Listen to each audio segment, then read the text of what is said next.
The questions sometimes ask you to explore deeper. And today I have a very interesting question. And let me read through that, and then we'll try to explore into it and understand what exactly does it mean. While doing the energy invocation practice as part of your CHQM modality, you mention about Prakriti and Purusha. So two terms, Prakriti and Purusha. What are these two energies? Is the Sukshma Sharira part of the Purusha?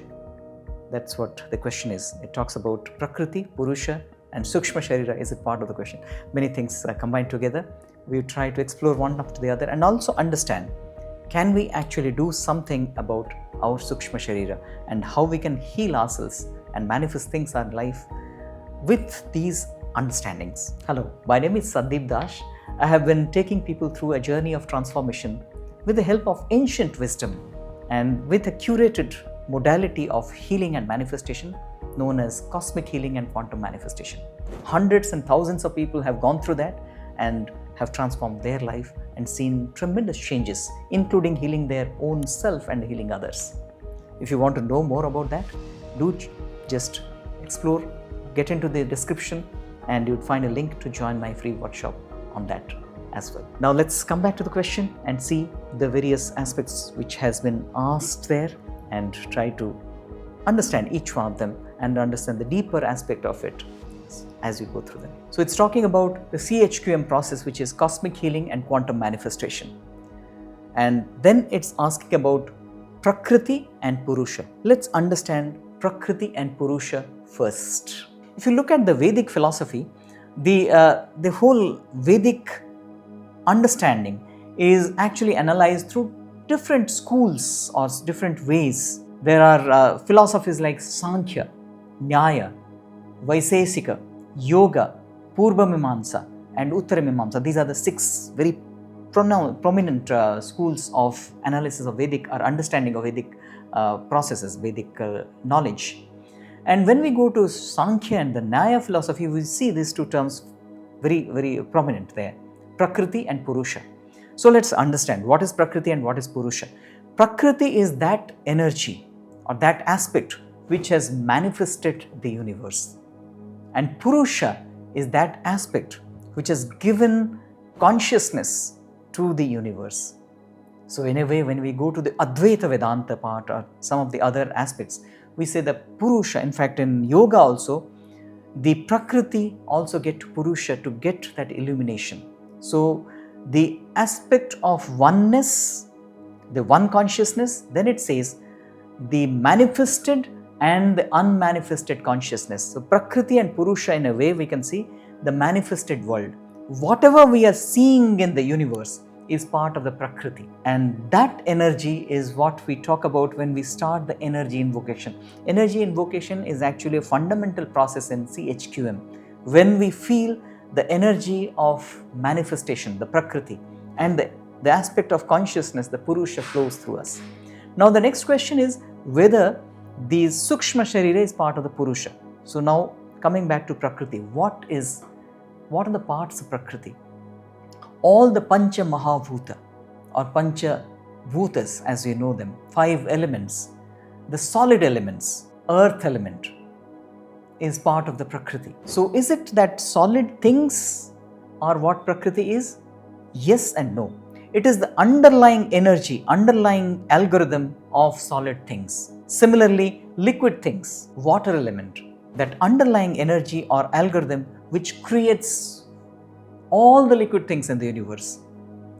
So Prakriti has got 5 different elements which manifest the universe, the manifested universe. What are they? The earth element, water element, fire element, air element, and the space element. Now apart from these, so we also, if you have gone through that video of Sthula Sharira, Sukshma Sharira and Karana Sharira, you would understand all those things are Jada, all the 5 elements. They do not have consciousness by themselves. If you have not seen that, you can just go there and explore. You can click on the I button out there and you can see the video, go through and have understanding on that. Now coming back to the Prakriti, where we discussed about the 5 elements, apart from that, all the Sukshma Shariras, that means all those aspects which can hold consciousness. Like I had given an example of the dew drops. They are not conscious by themselves, but when the sunlight falls on that, we see not just it is visible, we also see a little tiny sun inside it. Like a mirror, not just that we can see the mirror, we can also see a reflection of the light inside the mirror, kind of as if mirror has its own light or mirror is conscious. That's what they say, that the Sukshma Shariras are having those algorithm, those aspects which can hold consciousness and feel that they are separate conscious existing bodies. That means Sukshma Sharira holds consciousness. Now Purusha is consciousness. So consciousness can be reflected in Sukshma Sharira, which is part of Prakriti. So Sukshma Sharira is part of the Prakriti. Now there are other aspects, like they say Karana Sharira. Is it also Purusha or Prakriti? What is Karana Sharira? Karana Sharira is the algorithm that manifests the universe. It's the algorithm, it's the formula with which it is a causality. Karana is causality, the cause of every manifestation. So that algorithm, is it again part of Purusha or Prakriti? It is part of the Prakriti only. It creates those templates which, with the aspect of consciousness, they become energy and matter.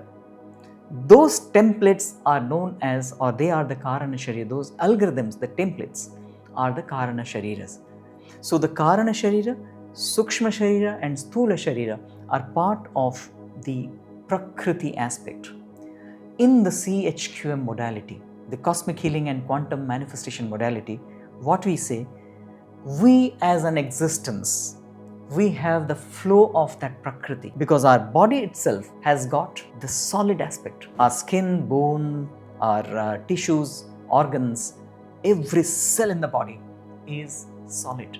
That structure, that solid aspect is again manifested, and because of the earth element of Prakriti, there are so many flows which are happening inside. Circulation of blood, so many chemicals flowing, the hormones secreting, so many other flows also are happening, like the firing of the neurons causing electrical flow. So all these flows are again because of the water element through a chakra known as Swadhisthana chakra. The fire element is there for digestion, for spark in every neuron, for metabolism in every cell of the body. All of these again dependent on the fire element coming from the Manipura chakra, again part of the Prakriti. So Prakriti flowing inside us, giving the existence. Similarly, the air element, the breathing aspect, the flow of the breath, oxygen, and space. We also occupy space and we are space. If you know, if you go to quantum physics, even this atom is 99.999 many nines vacuum. It's space only. We kind of space, and in that space we exist and we occupy space, we are space in a way. So in a way, the 5 elements of Prakriti which has created us, that is created because of flow of that energy, and that flow is what we do with the invocation process, flow of Prakriti. And then not just that we have Prakriti, we have the Prakriti to hold consciousness, the aspects within which can hold consciousness, the Sukshma Sharira. So the energy flowing inside which can hold consciousness is the Sukshma Sharira. And when we invoke the Purusha, we bring our attention to the consciousness, we realize that that divine light of consciousness is reflecting in the Sukshma Sharira, giving us a sense of being conscious. So essentially, coming back to your question, all those aspects of energy, all those aspects of our physical existence, all those aspects of our mind, our Buddhi, the intellect, all of them are part of the Prakriti only. The Prakriti is the container of consciousness, that is the Sukshma Sharira, which gives us a sense of consciousness, but Purusha is the one which is different from the Sukshma Sharira, different from the Karana Sharira, different from our mind.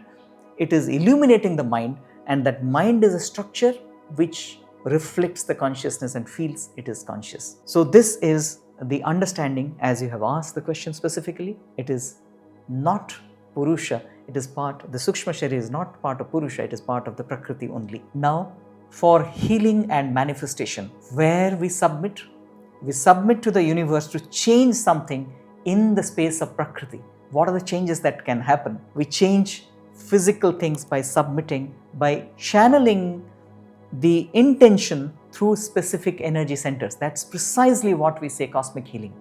We channel our intention precisely through certain energy centers, and we manifest in the quantum field, which we say the quantum manifestation. In that space of quantum possibilities, our intention flows and creates something in another dimension and submitting it to the universe. So essentially, when we say cosmic healing, quantum manifestation, it is in that space of Prakriti, but we submit our intention so that it gets manifested in the space of Prakriti. But the flow of Prakriti and the illumination of our essential sense through Purusha, that happens. That's what we term as the invocation of energy. Hope and I feel that this might have clarified some of your questions about Prakriti and Purusha and various other aspects related to that, and how the CHQM is related to this concept called energy invocation. So if you loved, if you understood, if you could actually relate, and you are interested to explore more into such deeper aspects of the ancient wisdom, please do subscribe to this channel, and you can also choose to join our workshop by clicking on the link which has been provided in the description. Have a great time. Look forward to see you in another video.